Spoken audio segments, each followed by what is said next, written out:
Students, now we will be studying the first lesson of your 4th unit of your 10th standard English medium Kumar Bharti textbook. It's a poem named A Thing of Beauty is a Joy Forever. And this is written by John Keats. A thing of beauty is a joy forever. एक सुंदर चीज एक खुशी है हमेशा के लिए. Its loveliness increases, it will never pass into nothingness, but still will keep a bower quiet for us and asleep. उसकी सुंदरता बढ़ेगी पर वो कभी नहीं पास होगी नथिंगनेस में, यानी कुछ नहीं में कभी नहीं बदलेगी वो, पर वो फिर भी रखेगी. अब bower means a pleasant shady place under trees और क्लाइंबिंग प्लांट्स, यानी एक बहुत ही शांत सुंदर जगह छाँव से भरी हुई पेड़ों के नीचे.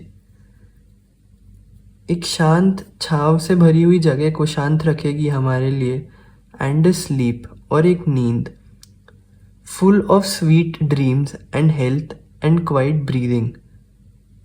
सुंदर सपनों से, मीठे सपनों से भरी हुई और सेहत के साथ, और क्वाइट ब्रीदिंग यानी शांत सांसों के साथ. Therefore on every morrow are we wreathing a flowery band to bind us to the earth. Therefore यानी इसलिए, on every morrow means the following day, हर अगले दिन, are we wreathing means weaving with flower, क्या हम बुनते रहते हैं फूलों को.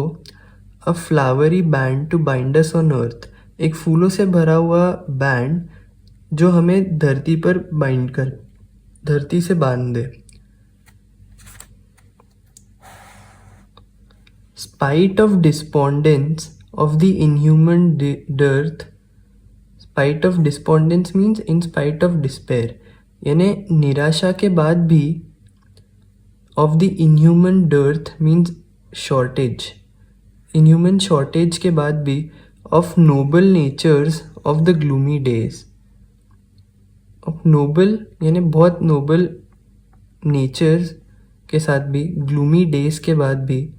of all the unhealthy and over darkened ways, सारे भी जो सेहत के लिए ख़राब है उनके लिए, और darkened ways यानी अंधेरे पथों से उनके के ऊपर. made for our searching, हमारे जांच के लिए बना हुआ. yes in spite of all, हाँ हालांकि उस सब के बाद भी. some shape of beauty moves away the pall. pall means a sheet spread over the dead. कुछ आकार सुंदरता का हटा देता है पॉल को. पॉल मीन्स वो शीट यानी जो रजाई हम किसी मरे हुए के ऊपर बिछाते हैं. फ्रॉम आर डार्क स्पिरिट्स, कुछ सुंदरता का आकार उस रजाई को हटा देता है हमारे काले आत्मा से. Such the sun the moon, ऐसा ही जो सूरज है, जो चांद है.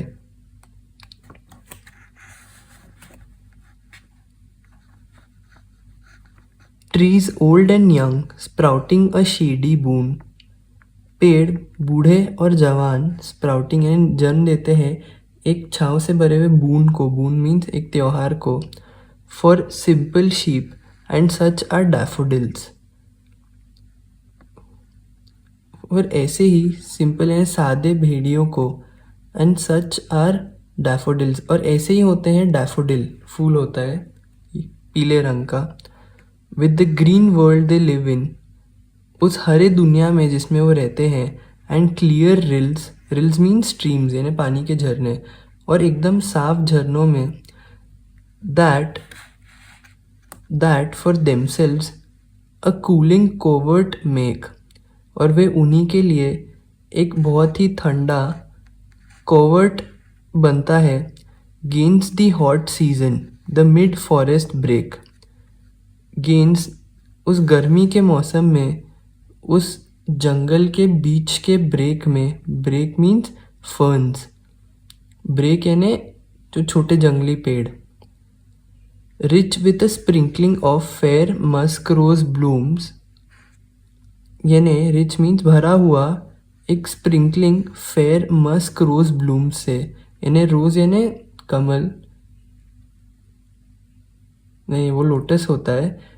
मस्क रोज एक फूल होता है नया जो खिलता है, एक बहुत ही गोरे मस्क रोज, जहाँ मस्क रोज ब्लूम्स होते हैं। And such too is the grandeur of the dooms, और ऐसा ही ग्रैंडियर होता है डूम्स का। Dooms means last day of existence known और डिस्प्लेड, यानी आखिरी दिन जब जिंदा रहता है कोई चीज़। We have imagined for the mighty dead, हमने आखिरी दिन ऐसा ही सोचा है उन महान लोगों के लिए जो मर गए। All lovely tales that we have heard और रेड, ऐसी सारी प्यारी कहानियाँ जो हमने सुनी है या पढ़ी है। An endless fountain of immortal drink, एक कभी ना ख़त्म होते वाला झरना, कभी ना मरने वाले यानी अमृत का। Pouring unto us from the heavens bring, हम पे बरसता हुआ हेवन यानी स्वर्ग के ब्रिंग से, ब्रिंग मीन्स एज यानी स्वर्ग के कोने से।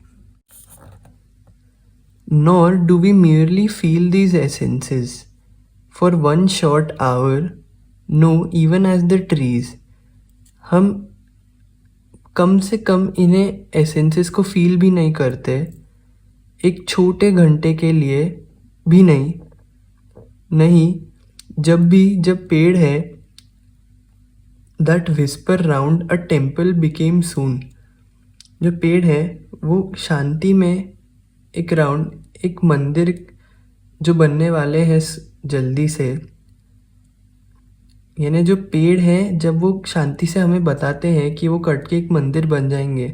Dear as the temple self so does the moon, the passion poesy means poetry, glories infinite, haunt us till they become a cheering light unto our souls and bound to us so fast that whether there be shine or gloom overcast, they always must be with us or we die।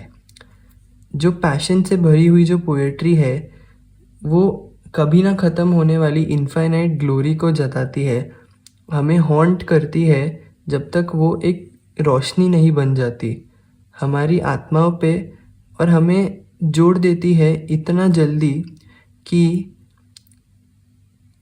जहाँ भी shine रहेगा यानी चमकान रहेगी, या gloom overcast mean spread above, या अंधेरा रहेगा, वो हमेशा हमारे साथ रहेगी या हम मर जाएंगे।